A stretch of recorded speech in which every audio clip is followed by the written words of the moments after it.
विवाह शादी में देरी हो रही हो, या कोई नया कार्य चालू कर रहे हो उसमें देरी हो रही हो, या कोई सर्विस के लिए नौकरी के लिए जा रहे हो और वो कार्य नहीं हो रहा हो, तो एक धतूरा, केवल एक धतूरा, उस धतूरे को फोड़कर उसके अंदर का फल निकालकर उस फल को शिवलिंग पर चढ़ाकर एक लोटा जल शंकर भगवान को समर्पित कर कर।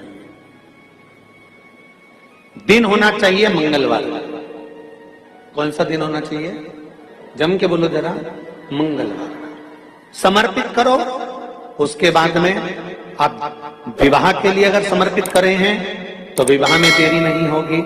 व्यवसाय और व्यापार के लिए या नौकरी के लिए समर्पित करे हैं तो उसमें देरी नहीं होगी।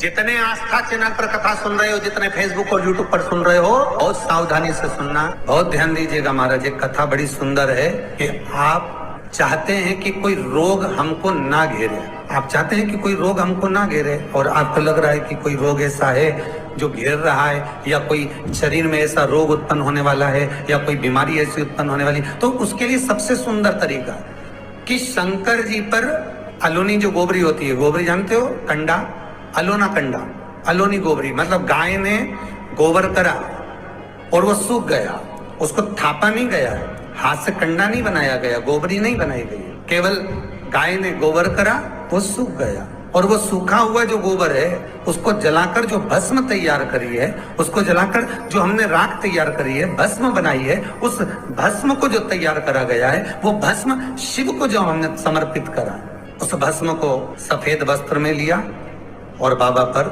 समर्पित करी। उसी भस्म को हम उठा कर लिया। और यदि आप भस्म नहीं चढ़ा सकते तो कभी विश्वनाथ जाएं तो वहां से भस्म लिया है, कभी उज्जैनी जाएं तो वहां से भस्म लिया है। उस भस्म को हम यदि अपनी नाभि से वक्ष स्थल के मध्य में त्रिपुंड लगा लेते हैं, जीवन में अगर आप मात्र एक महीने में एक बार भी त्रिपुंड अपने वक्ष स्थल के नजदीक में नाभि से ऊपर अगर लगा लेते हैं महाराज, तो ऐसा कोई बड़ा रोग आपकी जिंदगी में प्रवेश कर ही नहीं सकता। इस शरीर के अंदर, इस शरीर के अंदर भस्म में जो सुख है, भस्म का जो आनंद है, भस्म का जो रस तत्व है, उसको यदि एक छोटा सा प्रैक्टिकल है आप करके देखेंगे तो बाबा कुबेर भंडारी वैसे ही भंडार भर देगा। थोड़ा सा प्रयास, अगर आपके सबके घर में गंगा जल है तो एक प्रयास करके देखिए। कोई कार्य के लिए आप जा रहे हैं और वो कार्य अटक रहा है, नहीं हो रहा, बहुत प्रयास कर लिया, बहुत दिन से लगे हुए हो कि ये काम होना ही चाहिए, ये काम बहुत जरूरी और होना ही चाहिए, नहीं हो रहा, एक कटोरी में गंगा का जल निकाल लीजिए, और कटोरी में गंगा का जल निकाल कर तुम्हारे घर में एक सिक्का पड़ा हो, 1 रुपया, 2 रुपया, 5 रुपया, कोई सा भी एक सिक्का पड़ा हो, जो भी सिक्का पड़ा हो, कुंदकेश्वर महादेव का नाम लेकर, जहां परिंडा होता है, पानी का मटका होता है, पितरों का स्थान होता है, हंडा भरते हो, मटका भरते हो, उसके पास में उस कटोरी को रखकर 1 का सिक्का, 2 का सिक्का, 5 का सिक्का, 10 का सिक्का, जो तुम्हारे पास सिक्का पड़ा हो, जो भी तुम्हारे पास पड़ा हो, वो सिक्के को हथेली में लेकर कुंदकेश्वर महादेव का नाम लेकर उस कटोरी में डाल दीजिए, और उस जल को नैनों से लगाकर आप काम के लिए निकल जाइए। वो काम आपका सफल होकर ही रहेगा, छूट नहीं सकता। गंगा के जल में वो बल होता है, और आप जो सिक्का डाल रहे हो वो ये समझ कर डालें कि कुंदकेश्वर महादेव को मैं गंगा में स्नान करने के लिए। हमारे यहाँ पहले हमने भी देखा, आपने भी देखा होगा, किसी जब बारिश नहीं होती है या कोई काम अटक जाता है, जब बारिश, तो क्या करते थे पहले के जमाने में कि मंदिर को पैक कर दे, उसमें पानी भर दे शंकर जी के ऊपर। आपने कई जगह देखा होगा, उसमें शिव जी को डुबा, तो किसके लिए डुबाते थे? कुंदकेश्वर महादेव के।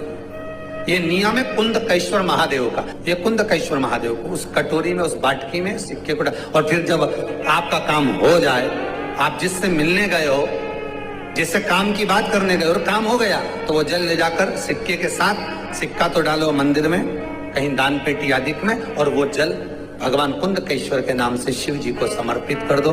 बाबा से विनती करो, बहुत बहुत साधुवाद है बाबा, आपने मेरी लाज रख ली, मेरी कृपा बनी रहे, बस ये सुख मिलता है।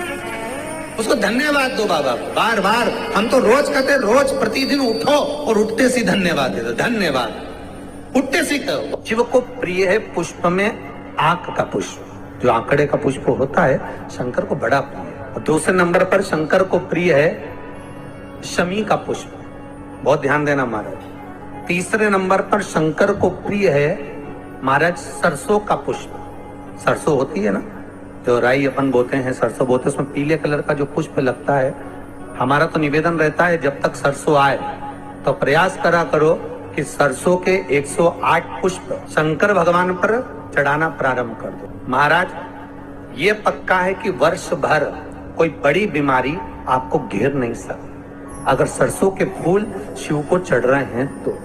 और प्रयास करना कि सरसों का जो पुष्प होता है, सरसों का जो फूल होता है महाराज, अगर कोई व्यक्ति को किडनी या लीवर से जुड़ी हुई कोई तकलीफ होती है या किसी व्यक्ति का एक्सीडेंट हो गया होता है और उसका कोई अंग रह गया हो, कोई शरीर का कोई भाग रह गया और वो काम नहीं कर रहा हो, जैसे किसी के पांव रह जाते हैं एक्सीडेंट के बाद, किसी का हाथ रह जाता है, या कोई अंग काम नहीं कर रहा हो, वहां ब्लड पहुंच नहीं रहा हो, वो जगह एकदम सुन्न हो गई हो, खाली पड़ गई हो, तो उसके लिए शिव महापुराण की कथा कहती है कि सरसों के पुष्प 11 शंकर जी के राइट भाग में, जहां शिव जी के गण दरवाजे के द्वारपाल मणिभद्र जिस जगह पर निवास करते हैं, कौन निवास करते हैं?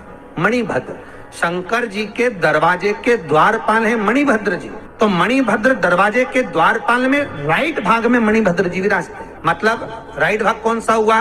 जब आप मंदिर से बाहर निकलेंगे तो राइट भाग, मंदिर में प्रवेश करेंगे जब राइट नहीं होना चाहिए, आप मंदिर से जब जाएं तो राइट भाग।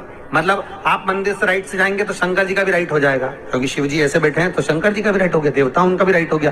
तो राइट भाग सीधा हाथ मणिभद्र जी का स्थान। 11 सरसों के पुष्प मणिभद्र के उस द्वार पर आप रख दीजिए और मणिभद्र के द्वार पर रखकर अंदर जाकर 108 वापिस जब आप बाहर निकल रहे हैं, ये पुष्प आप रखने के बाद एक बार बाहर जाएंगे, फिर वापिस आएंगे मणिभद्र के रखने के बाद, और अंदर जाकर 108 सरसों के पुष्प शंकर को समर्पित करेंगे महाराज। उस सरसों के पुष्प जो शिव जी को आप समर्पित कर रहे हैं उसको वापिस लेकर आएंगे, श्री शिवाय नमस्तुभ्यम बोलकर उस सरसों के पुष्प को महाराज सरसों के तेल की बोतल में उसको डाल लीजिए। शंकर भगवान को शाम के समय प्रदोष काल में उस तेल को वापस ले जाकर चढ़ा दीजिए शिव जी को, उसको वापस लेकर आ जाइए। उस तेल का प्रयोग आप नाभि में डालिए और जो शरीर काम नहीं कर रहा उस स्थान पर कम से कम 15 दिन 20 दिन तक उसकी मालिश करना प्रारंभ करिए। बाबा चाहेगा तो चलाने का प्रयास कर देगा और वो अंग वो शरीर काम करने लगेगा। मणिभद्र का स्मरण। सूर्य नारायण भगवान को जब जल चढ़ाया जाता है, हाथ सिर से 8 इंच की दूरी पर होना चाहिए। जम के बोलिए, सिर से कितना ऊंचा होना चाहिए? 8 इंच ऊपर अपना हाथ होना चाहिए मस्तक से सूर्य को जल चढ़ाते समय। और न चांदी का, न स्टील का, न लोहे का, न प्लास्टिक का, न कांच का, न सोने का कोई बर्तन, न कांसे का, न एल्युमिनियम का, न पीतल का, केवल एक पात्र होना चाहिए, वो है तांबे का।